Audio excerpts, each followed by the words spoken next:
அம்மா, அது நீங்க ரொம்ப நாளா கஷ்டப்பட்டு உழைச்சிட்டீங்கம்மா. இனிமே கொஞ்ச நாள் நீங்க வீட்லயே இருந்து ஓய்வு எடுத்துக்கோங்க. இங்க இருக்கிற வேலைகளை எல்லாம் இனிமே நாங்க பாத்துக்கிறோம்மா. ஓய்வா? எனக்கு இந்த வயசுல வேலை செய்தால்தான்ப்பா உடம்பும் மனசும் சந்தோஷமா இருக்கும். நான் சும்மா உட்கார்ந்தா எனக்கு நோய் வந்துடும்பா. நீங்க பேசாம கிராமத்து வீட்லயே இருங்க, அதுதான் எல்லாருக்கும் நல்லது. திருவள்ளூர் மாவட்டத்துக்கு அருகிலிருந்த ஒரு சிறிய கிராமத்தில் கார்த்திக் என்ற இளைஞன் வாழ்ந்து வந்தான். அவனுடைய அப்பா சில வருடங்களுக்கு முன்னால் இறந்து விட்டார். கார்த்திக்கின் அம்மா மீனாட்சி அம்மாளுக்கு வயது 60 தாண்டி இருந்தாலும் மிகுந்த அன்பும் அசாத்திய சமையல் திறமையும் கொண்டவர். என் மத வாழ்க்கையில நல்ல நிலைமைக்கு வரணும் என்ற ஆசையோடு மீனாட்சி அம்மாள் தனது சிறிய சேமிப்பையும் தங்க நகைகளையும் விற்று கார்த்திக்காக இந்த அம்மா உணவகம் ஹோட்டலை ஆரம்பிக்க உதவினார். ஆனால் ஹோட்டலின் பெயர் நன்றாக இருந்தாலும் வியாபாரம் மட்டும் நன்றாக இல்லை.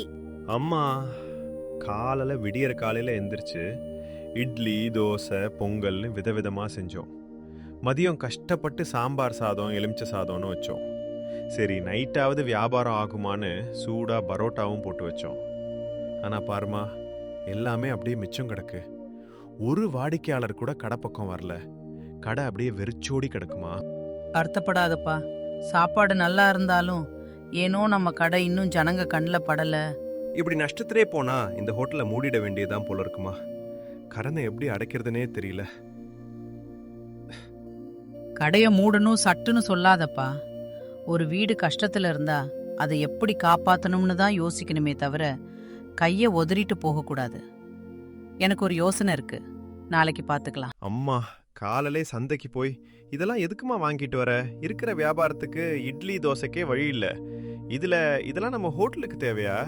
நம்ம ஊர்ல எல்லாரும் சாப்பிடுற சாம்பார் சாதம், பரோட்டா, இட்லி, தோசை எல்லாம் எல்லா கடையிலயும் கிடைக்கும்பா.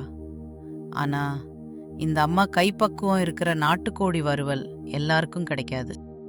இன்னைக்கு மதியம் ஒரு ஸ்பெஷல் பண்ணலாம். நீ பாரு, நம்ம கடை எப்படி மாறுதுன்னு மட்டும் பாரு. என்ன தம்பி, இவ்வளவு நல்ல மனம் வருது? உள்ள ஏதோ ஸ்பெஷலா சமைக்கிறீங்க போல. வாசனை சும்மா தூக்குதே. நாட்டுக்கோழி வறுவலா தம்பி? சாப்பாடு ரெடி ஆயிடுச்சா? எனக்கு ஒரு பிளேட். அடடா தம்பி, இது போல ஒரு நாட்டுக்கோழி வறுவல் டேஸ்ட் நான் எங்கேயும் சாப்பிட்டதே இல்லப்பா. சும்மா நாக்குல நிக்குது ருசி. ஆமா தம்பி, இந்த வறுவல் நிஜமாவே சூப்பர். இந்த ஹோட்டலுக்கு நாளைக்கும் கண்டிப்பா என் ஃப்ரெண்ட்ஸ் கூட்டிக்கிட்டு வரணும். ஹலோ ஃப்ரெண்ட்ஸ், இன்னைக்கு நம்ம சேனல்ல ஒரு தரமான ஸ்பாட்டை தான் பார்க்க போறோம். இந்த ஏரியாவுல இப்போ பயங்கர ட்ரெண்டிங்கா இருக்கிற அம்மா உணவகம். இந்த ஹோட்டலோட மெயின் ஸ்பெஷலே இந்த மீனாட்சி அம்மாவோட கைப்பக்குவத்துல செய்யற நாட்டுக்கோழி வறுவல் தான். ஒரு முறை சாப்பிட்டா ஆயுசுக்கும் மறக்க மாட்டீங்க. கார்த்திக்கின் மனைவி காவ்யா. ஆரம்பத்தில் வியாபாரம் வளர்ந்ததில் அவளும் மகிழ்ச்சியாகத்தான் இருந்தாள். ஆனால் நாட்கள் செல்ல செல்ல ஒரு விஷயம் அவளுக்குள் பொறாமையை வளர்த்தது. இங்க பாருங்க, கடைக்கு வர ஒவ்வொருத்தரும் அம்மா கைப்பக்குவம், மீனாட்சி அம்மாள் வறுவல், அம்மாவால் தான் ஹோட்டல் வளர்ந்ததுன்னே பேசிக்கிட்டு இருக்காங்க. அத நீங்களும் கேட்டுக்கிட்டு சும்மா இருக்கீங்க. அதுல என்ன காவியா தப்பு? உண்மையிலேயே அம்மாவால் தானே நம்ம ஹோட்டல் இந்த அளவுக்கு வளர்ந்துருக்கு. அவங்க போட்ட நாட்டுக்கோழி வறுவல் பிளான் மட்டும் இல்லைன்னா இந்நேரம் கடையை மூடி இருப்போம். அந்த ஒரு வார்த்தையை தவிர உங்களுக்கு வேற எதுவும் தெரியாதா? நீங்க தான் அந்த ஹோட்டலோட ஓனர். ஆனா இப்ப ஹோட்டல் பெயரே உங்க அம்மாவுக்கு மட்டும்தான் சொந்தங்கிற மாதிரி ஆகிடுச்சு. எல்லாரும் அவங்களையே புகழ்கிறாங்க. என்னடி பேசுகிற நீ? அம்மா நமக்காக தானே கஷ்டப்படுறாங்க. அப்படின்னா நான் இந்த வீட்ல எதுக்காக இருக்கேன்? சமையல் பண்றது உங்க அம்மா, கடை வளர்றது உங்க அம்மா, புகழ் எல்லாம் உங்க அம்மாவுக்கு. அப்போ இந்த வீட்ல எனக்கு என்ன மதிப்பு இருக்கு? நான் யார் இங்க? சில நாட்கள் கடக்கின்றன. காவ்யா ஒரே நாளில் சண்டை போடாமல் வெவ்வேறு சந்தர்ப்பங்களில் மெதுவாக கார்த்திக்கின் மனதை கலைக்க தொடங்குகிறாள். முதலில் கார்த்திக் சாப்பிட்டுக் கொண்டிருக்கும் போது காவ்யா அவனுக்கு பரிமாறியபடி பேசுகிறாள். என்னங்க, நான் ஒரு விஷயத்த சொல்லணும்னு நினைச்சேன். உங்க அம்மாவுக்கு வயசாயிடுச்சுல, அவங்களுக்கு இனிமே கொஞ்சம் ரெஸ்ட் கொடுத்தா என்ன? பாவம், சமையலறையிலேயே கிடந்து கஷ்டப்படுறாங்க. மற்றொரு நாள் இரவு கார்த்திக் படுக்கையில் அமர்ந்து டைரியில் கணக்கு எழுதி கொண்டிருக்கும் போது காவ்யா அருகே வந்து, அப்புறம் கடையில இன்னொன்னு கவனிச்சேன். அவங்க எப்ப பார்த்தாலும் கடையிலேயே இருக்கிறதால தான் வர்ற கஸ்டமர்ஸ் எல்லாரும் அவங்களையே அணுகுறாங்க.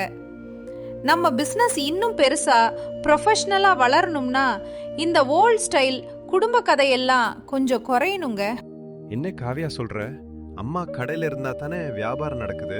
நான் எப்படி அவங்க வேணான்னு சொல்ல முடியும்? நான் அவங்கள வேணான்னு சொல்லலங்க. உங்க அம்மாவை நம்ம கிராமத்து வீட்டிலேயே வச்சுக்கலாம்னு சொல்றேன். கடைக்கு அவ்வப்போது மட்டும் வந்துட்டு போகட்டும்.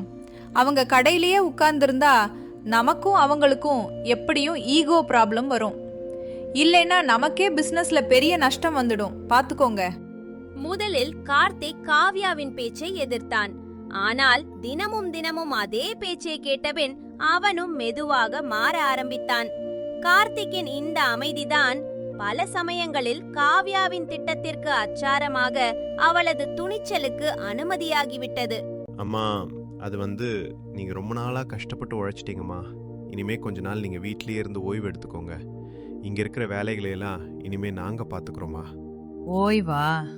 எனக்கு இந்த வயசுல வேலை செய்தால்தான்ப்பா உடம்பும் மனசும் சந்தோஷமா இருக்கும்.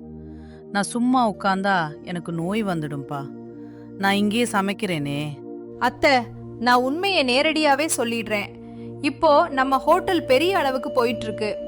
பிசினஸ ப்ரொஃபஷனலா நடத்தணும்னு பாக்குறோம். ஆனா நீங்க இங்க பழச பேசிக்கிட்டு நடுவுல இருந்தா எங்களுக்கு வேலை சரியா போக மாட்டேங்குது. நீங்க பேசாம கிராமத்து வீட்டிலேயே இருங்க. அதுதான் எல்லாருக்கும் நல்லது. என்னம்மா சொல்றேன்? இந்த ஹோட்டல் நல்லா நிலை நிற்கணும் தானே என் சேமிப்பையும் நகையையும் வித்துனா. அதெல்லாம் போதும் அத்தை.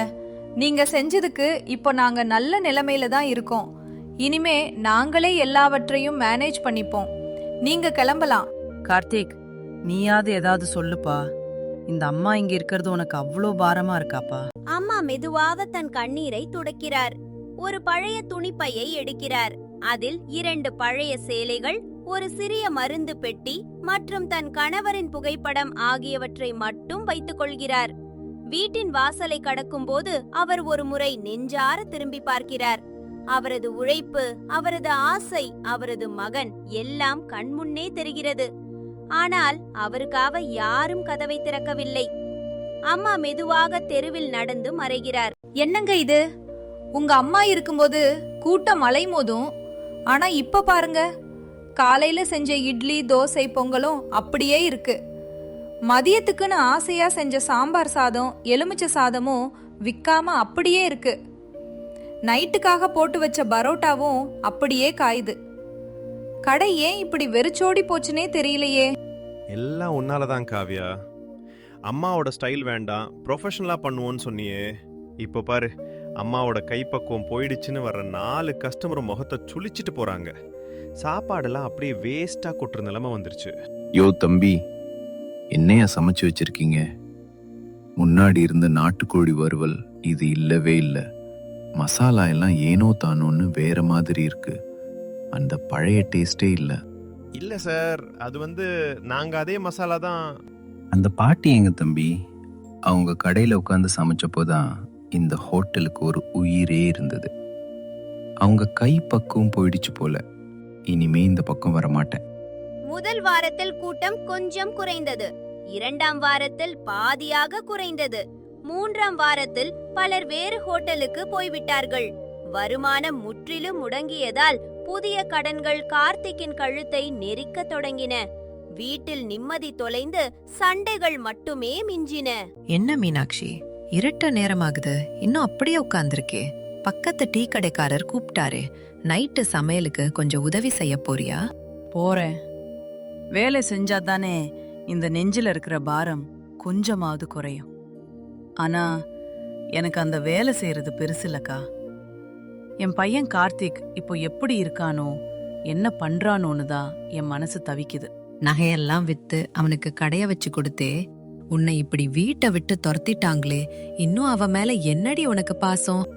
அவன் தெரியாம தப்பு பண்ணிட்டான் அக்கா. அவன் இன்னும் சின்ன பையன். கடை நல்லா ஓடுதா, நேரம் தப்பாம சாப்பிட்றானா, கஷ்டப்படுறானான்னு தெரியலையே. முருகா, என் பையன் எங்க இருந்தாலும் நல்லா நலமா இருந்தா மட்டும் போதும்பா. அவனுக்கு எந்த குறையும் வந்துடக்கூடாது. அம்மாவின் மனசு எப்பொழுதுமே அப்படித்தான். பிள்ளைகள் அவளை வெளியேற்றினாலும் அவளது மனம் வெறுக்காது. எவ்வளவு காயப்படுத்தினாலும் அவளது வாய் சாபமிடாது. பாசம் மட்டும்தான் அந்த தாயின் அகராதியில் இருக்கும் இறுதி வரை. கார்த்திக் மேசை மீது தலை வைத்து நஷ்ட கணக்குகள் எழுதப்பட்ட டைரியை பார்த்தபடி தனியாக அமர்ந்திருக்கிறான். பழைய மரப்பெட்டியை தற்செயலாக திறக்கிறான். அதனுள் அம்மாவின் பழைய மருந்து சீட்டுகள், சில பழைய ரசீதுகள் கிடக்கின்றன. அதன் அடியில் ஒரு சிறிய நோட்டு டைரி இருக்கிறது. கார்த்திக் அதை எடுத்து அதன் மேல் படிந்திருக்கும் தூசியை துடைத்து பக்கங்களை திறக்கிறான். பக்கங்களை மாற்றும் போது அம்மாவின் கையெழுத்தில் எழுதப்பட்ட வரிகள். என் மகன் கார்த்திக் ஆரம்பிச்ச இந்த ஹோட்டல் ஊர்லயே ரொம்ப நல்லா ஓடணும். அவனுக்கு நான் இருக்கிற வரைக்கும் எந்த குறையும் இல்லாம துணை நின்று உதவணும். என் கைவசம் இருக்கிற இந்த நாட்டுக்கோழி வறுவலோட ரகசிய மசாலா அளவுதான் என் மகனோட வாழ்க்கையை காப்பாத்தணும். அவன் எப்பவும் நல்லா இருக்கணும். அம்மா, நான் என்ன பண்ணிட்டேன்? உன்னோட உழைப்பிலும் பாசத்திலும் வளர்ந்துட்டு உன்னையே வீட்டை விட்டு துரத்திட்டேனேம்மா. நான் எவ்வளோ பெரிய பாவி. என்னை மன்னிச்சிருமா அம்மா. கார்த்திக் பைத்தியம் பிடித்தவன் போல தன் அம்மாவை தேடி அலைகிறான். பழைய வீடு, பேருந்து நிலையம், உறவினர்கள் வீடு என எங்கும் தேடிவிட்டு இறுதியாக கோயில் அருகில் ஓடி வருகிறான். அம்மா, என்னை மன்னிச்சிருமா. நான் பெரிய தப்பு பண்ணிட்டேம்மா. உன்னை நம்பி மதிச்சிருக்க வேண்டிய இடத்துல யாரோ சொன்ன சூழ்ச்சி வார்த்தையை கேட்டு உன்னை காயப்படுத்தி வெளியேற்றிட்டேம்மா. இந்த பாவி மகனை மன்னிச்சிருமா. எழுந்திருப்பா கார்த்திக், அழாதப்பா. எந்த அம்மாவாவது பெத்த புள்ள மேல கோவமா இருப்பாங்களா? புள்ள தப்பு செஞ்சா பெத்தவ மன்னிக்கணும்பா. அம்மா மனசுல எப்பவும் கோவம் இருக்காதுடா. அத்தை, என்னை மன்னிச்சிருங்க அத்தை. பேராசையாலும் பொறாமையாலும் என் அறிவு கண்ணை மறைச்சிடுச்சு. உங்களை நான் ரொம்ப காயப்படுத்திட்டேன் அத்தை. என்னை மன்னிச்சிடுங்க. பரவாயில்ல மருமகளே, நடந்ததை மனசுல வச்சுக்காத. பழைச்செல்லாம் மறந்துடலாம். நம்ம எல்லாரும் ஒன்னா சந்தோஷமா இருப்போம். பாத்தியா காவியா, அம்மா கை வச்ச உடனே கடையோட லட்சணமே மாறிடுச்சு. கொஞ்ச நாளைக்கு முன்னாடி இதே இட்லி, தோசை, பொங்கல், சாம்பார் சாதம், பரோட்டா எல்லாம் விற்காம அப்படியே வெறிச்சோடி கிடந்தது. ஆனா இன்னைக்கு அம்மா சமைச்ச அந்த நாட்டுக்கோழி வறுவலோட வாசத்துக்கு செஞ்ச எல்லா சாப்பாடும் 1 மணி நேரத்துல வித்து தீந்துருச்சு. இதுதான் அம்மான்ற பெயரோட மகிமை. ஒரு ஹோட்டலை இந்த அளவுக்கு வளர்த்தது வெறும் நாட்டுக்கோழி வறுவலின் சுவை மட்டுமில்லை. அதற்கு பின்னால் இருந்த ஒரு அம்மாவின் அன்பு, தியாகம், உழைப்பு மற்றும் அவளது ஆசீர்வாதம்தான். அம்மா மகிழ்ந்து இருக்கும் வீடு என்றும் கோபுரமாக வளரும். அம்மா மனம் உடையும் வீடு சீக்கிரமே சிதறும்.